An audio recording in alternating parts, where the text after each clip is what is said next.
Bismillahirrahmanirrahim. Assalamualaikum warahmatullahi wabarakatuh.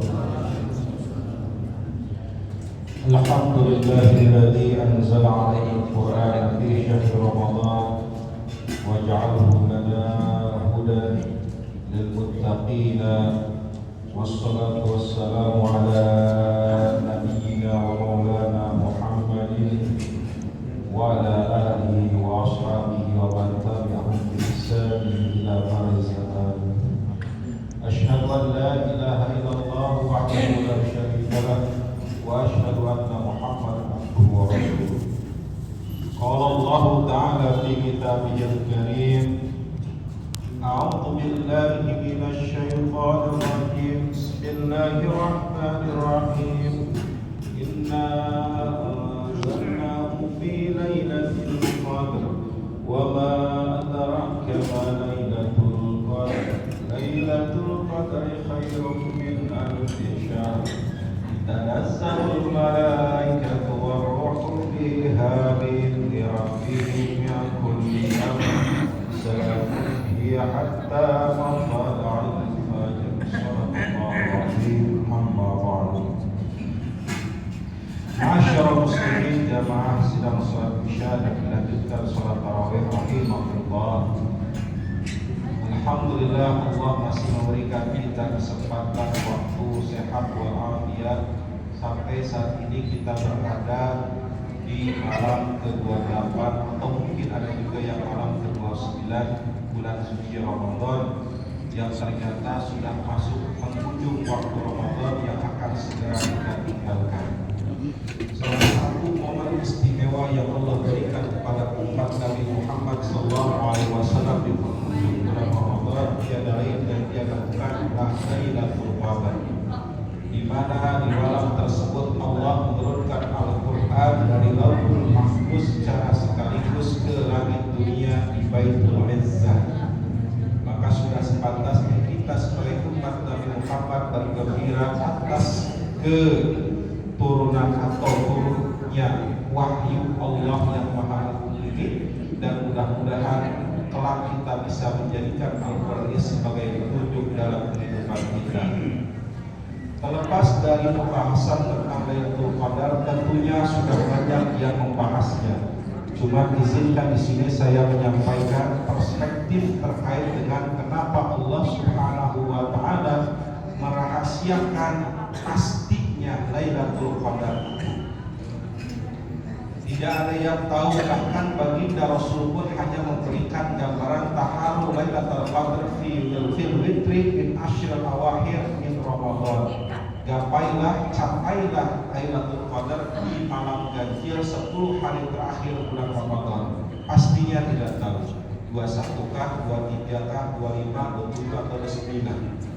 Atau bahkan dalam beberapa catatan lainnya yang saya temukan setidaknya ada 43 pendapat ulama terkait dengan waktu Lailatul Qadar, dari mulai 1 Ramadan, 17 Ramadan, 19 Ramadan dan seterusnya. Ala kulli hal tidak ada yang pasti. Nah, disinilah Imam Fakhruddin Ar-Razi dalam tafsirnya Mafatihul Ghaib ada 4 rahasia kenapa Allah menyembunyikan waktu Lailatul Qadar. Yang pertama, menurut beliau adalah supaya kita tidak memilah-milih ibadah. Allah Subhanahu wa Ta'ala ingin kita mendapatkan keberkahan dari setiap ibadah atau ketaatan yang dilakukan, karena Allah menyembunyikan ridho-Nya dalam setiap ketaatan yang kita lakukan. Bisa jadi Allah ridho ketika kita sholat, bisa jadi Allah ridho ketika kita bayar zakat, bisa jadi Allah ridho ketika kita berbuat menghormati kepada orang tua kita, bisa jadi Allah ridho kepada kita ketika kita memberikan santunan kepada fakir, miskin atau anak yatim, dan berbagai macam ibadah yang lainnya. Makanya Allah mengingatkan jangan pilih ibadah, wabil khusus kalau ingin mendapatkan Lailatul Qadar. Dan kita tahu ibadah yang wajib Allah lipat gandakan 70 kali lipat, dan ibadah sunnah pahalanya sama dengan pahala ibadah yang wajibnya. Tidak harus malam hari kita beribadah, tidak harus ketika witir kita beribadah, tapi siang hari pun kita beribadah, dan ketika waktu genap pun kita senantiasa ibadah kepada Allah Subhanahu wa Ta'ala. Itulah rahasia yang pertama. Yang kedua adalah bagaimana Allah Subhanahu wa Ta'ala menunjukkan kasih sayangnya kepada umat Nabi Muhammad SAW. Karena andaikan Allah memunculkan waktu pastinya Lailatul Qadar, dan ternyata seorang hamba auzubillah pada malam tersebut atau pada waktu tersebut sedang kondisi bermaksiat kepada Allah, maka dosanya lebih buruk dibandingkan 1000 bulan lamanya. Sebagaimana ketika kita berbuat ketaatan kebaikan pun, jaminan kebaikannya lebih baik, lebih mulia daripada 1000 bulan. Maka otomatis Allah menginginkan kita jangan sampai terjebak dalam kemaksiatan, karena kalau tidak tahu itu dosanya lebih ringan dibandingkan kalau kita tahu bahwa itu dosanya lebih besar. Maka dalam hal ini orang yang alim dan dia tahu itu dosa tapi masih melaksanakan dosa, itu dosanya atau hukumannya lebih berat dibandingkan orang jahil, orang awam yang tidak tahu itu adalah dosa. Kemudian hal yang ketiga yang Allah ingin sampaikan kepada kita bagaimana Allah merahasiakan Lailatul Qadar, yang lain adalah bagaimana kita semua ingin berijtihad atau berusaha dengan maksimal seperti kita sedang mencari harta karun.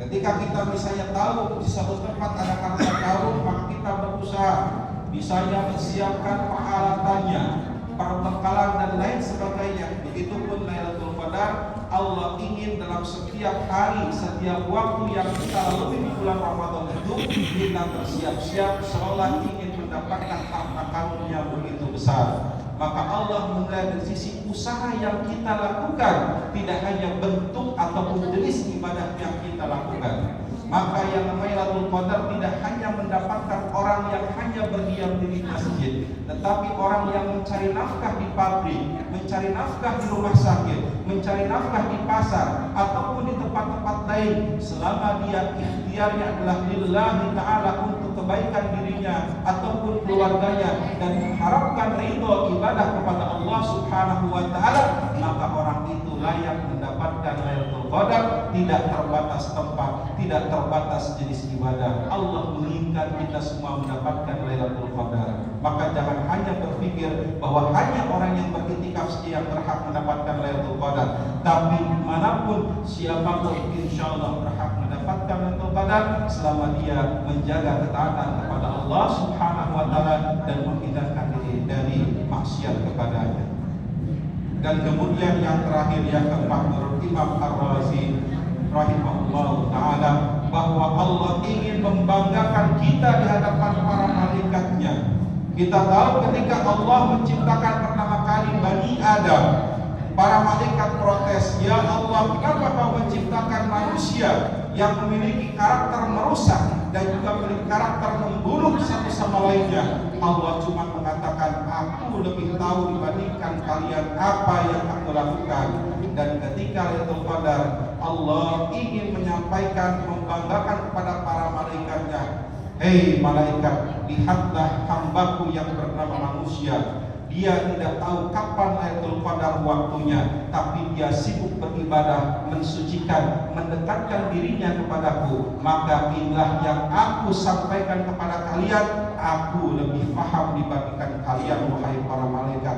Kalian memang menyembah, bersujud, bersuci, menyucikan diri kepadaku, tapi lihatlah manusia, di balik segala realitasnya, di balik segala kehidupan dunianya, mereka masih mau menyederhanakan dan juga bersimpuh kepada diriku, menyisakan waktunya, meluangkan waktunya untuk senantiasa mendekat kepadaku, dan insya Allah mereka akan senantiasa mulia di sisiku. Dan insya Allah kita semua yang hadir di sini, insya Allah biidznillah ta'ala mendapatkan kebaikan Lailatul Qadar atas izin Allah Subhanahu wa ta'ala. Amin ya rabbal alamin. Allahumma innaka afuwun tuhibbul afwa fa'fu anna. Allahumma innaka afuwun karim tuhibbul afwa fa'fu anna. Allahumma innaka afuwun karim tuhibbul afwa fa'fu anna ya karim. Allahumma taqabbal minna salatana wa siyamana wa qiyamana wa sujudana wa tadarruana wa takhashshuana wa ta'abbudana wa tammim takthirana wa khtim lana bil baqiyatis salihati a'malana. Rabbana atina fid dunya hasanah wa fil akhirati hasanah wa qina adzabannar. Aqulu qawli hadza wa astaghfirullaha wa lakum. Wassalamu alaikum warahmatullahi wabarakatuh.